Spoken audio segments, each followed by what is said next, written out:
like a mile long of the accomplishments. And if you know me, I'm Southern and I'm going to butcher that whether I want to or not because I often fuck up people's names. I can't pronounce half the names that people have for me to say.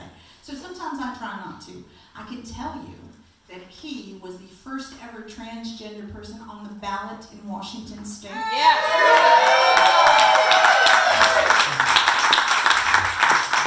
And when I asked him if he had anything that he wanted to let y'all know about what is coming up soon, he is going to be part of a fundraiser for PFLAG a little bit later on this year, and he's looking for people for the talent show. And y'all are talented, Yes. so I think y'all should help raise money for PFLAG. It's an important cause. Please give it up for Mac McGregor.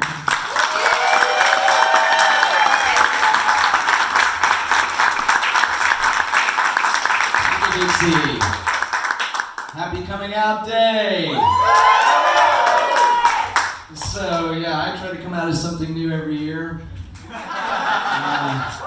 Last year, I came out, I have a lot of gay friends that if you're gay and you're an uncle, they call themselves a gunkle.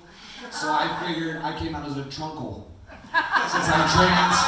So I created a new thing. Anyway, I come up with something new every year. So when I was little, I was born in the South as well, Dixie, so I butcher some of those things also.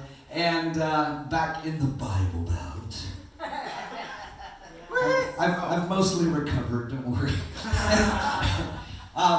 And on the first test of life, that first test of life, when the little baby's born in the hospital and they look at the baby, literally a nurse takes a glance at a baby and they put a letter on a piece of paper that follows you for the rest of your fucking life. And I got an F in the first test of life. So I was fucked, literally. Not saying anything against people that got an F that like it, but I didn't. So when I was 4 years old, I realized something didn't fit about that. And I started changing my name, playing with other kids. So the first thing I came out as, actually at 4 years old, does anybody remember a show called Gunsmoke? Yeah! I used to watch that with my grandfather. That was our show, we always watched together. And I was this little kid, long, straight blonde hair, and I had my little cowboy boots and my 6 shooters and my cowboy hat and the sheriff's badge. And I told kids in the neighborhood my name was Matt Dillon.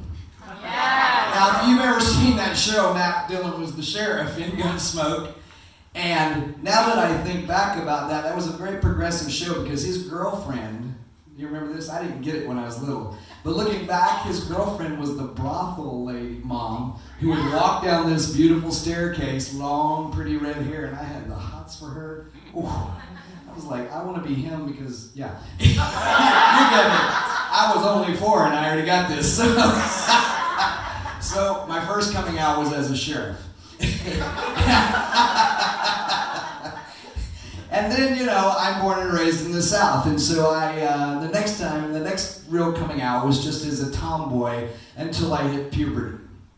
And once you hit puberty and you're in the Bible Belt, you got to straighten up, put on your dress, and go to church and act like a fine little young lady. Well, I didn't do very well at that. I mean, they tried. They bought me the stuff. I put it on. I was upset about it, right? I played the part for a little while. I played the part of the church lady for a while. For those of you that used to watch Saturday Night Live, yeah. Already done that. Somebody asked me not long ago, would you ever do drag for a fundraiser? I said, I did that for the first 42 years of my life. Yeah, so, make a long story short, by the time I started martial arts when I was 6 years old. So, thank the gods I found the martial arts because it was a way I could express masculinity and it was kind of celebrated. So all the awards I won were in fighting. So I was on by the time I was 17, I was on the United States karate team, traveling the world fighting. Yeah, I got the fuck out of Dodge. Found some other queer people in the world. And that was like, wow, really opened my mind, right? So I didn't know because I was in my 30s, late 30s before I ever met someone who was trans. So, the people aren't out in the South in the Bible Belt. I went to a Southern Baptist high school and a Southern Baptist college. Yeah, it was tough. I never met anybody who was out. Actually, it took me a long time to meet people that were just gay and lesbian that were out. So it was tough to have anyone to talk to about this, right? So there was a lot of shame. Although, there were definitely some old ladies in church that looked like drag queens. The big hair in the South, you know what I'm talking about. Yeah, right, and all that. Right? But it was really tough. So traveling, I got to meet a few queers that just really opened my mind. And then I was still a young person when I saw this TV show with my grandmother. And she put on this late night TV special, and she got really pissed because my grandfather, he always fell asleep in his lazy boy and snored really loud. One of those, big snores, so she made him go to bed so we could hear this. And it was this old German famous singer and actress, and I was mesmerized by her. Her name was Marlene Dietrich. Yes. And if you don't know who that is, you don't know your LGBTQ history, you should go back and look her up. She was actually the first woman to ever kiss another woman on the big screen. She was out as bisexual way back then, and she was a famous actress from the 40s, 50s, and she was amazing. Because she would come out, I couldn't take my eyes off of her. She would come out one minute and be in this long ballroom gown, her hair just right, and very femme, and sing this beautiful song. And then the next minute she'd come out in a man's military uniform with the long cigarette and kiss a girl. And I was just like, I couldn't decide if I wanted to do her or be her.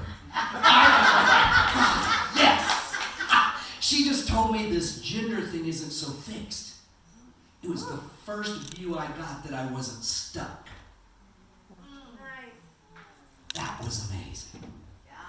That really opened my mind and my world, right?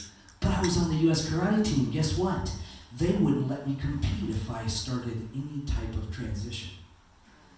So now I had to choose between doing what I loved and being fully true to who I am. Well, I decided it's a really rare opportunity, in case you didn't know, to be on a U.S. team of any Olympic type thing, right? And so I thought, I should ride this out as long as I can.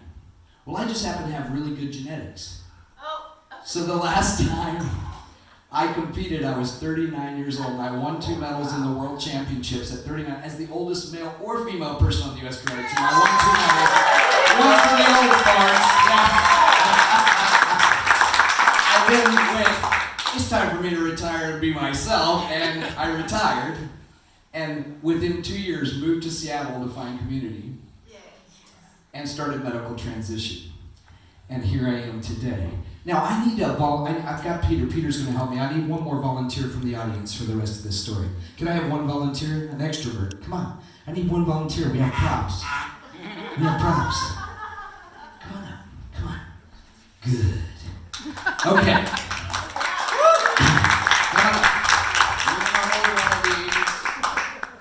Don't show everybody yet. And you're going to hold one of these, and then, the right time to turn around. I don't know if you've heard, but there's this thing going around called fake news. Anybody ever heard of that? Well, that's when they tell us shit like, if you're yourself, the world will fall apart and all that. They use these things called shame and fear. Everybody heard of those, right? Well, I grew up with that in the church. Shame and fear. And here it is. Now, if you don't fit in and you aren't normal, God is going to send you to hell. Now, turn it around, everybody yell, fake news! Yeah, we're gonna rip that one off. All right. Now, the next message they give you. If you don't fit in and you don't act normal, you're gonna have no friends. Fake news!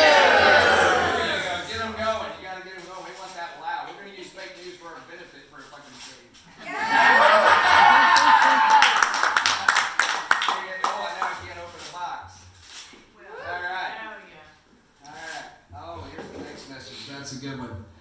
If you don't fit in and you don't act normal, you'll never be successful. You'll only be a failure. Exactly. I'm glad you guys are getting it. If you don't fit in and you aren't normal, no one will ever love you.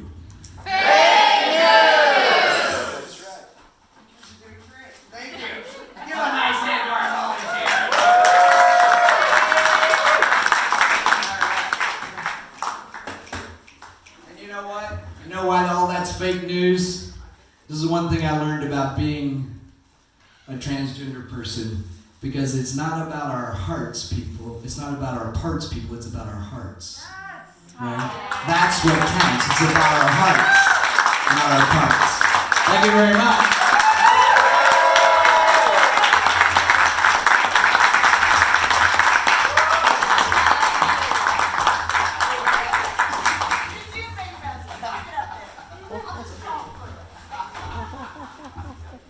Give it up again for Matt McGregor.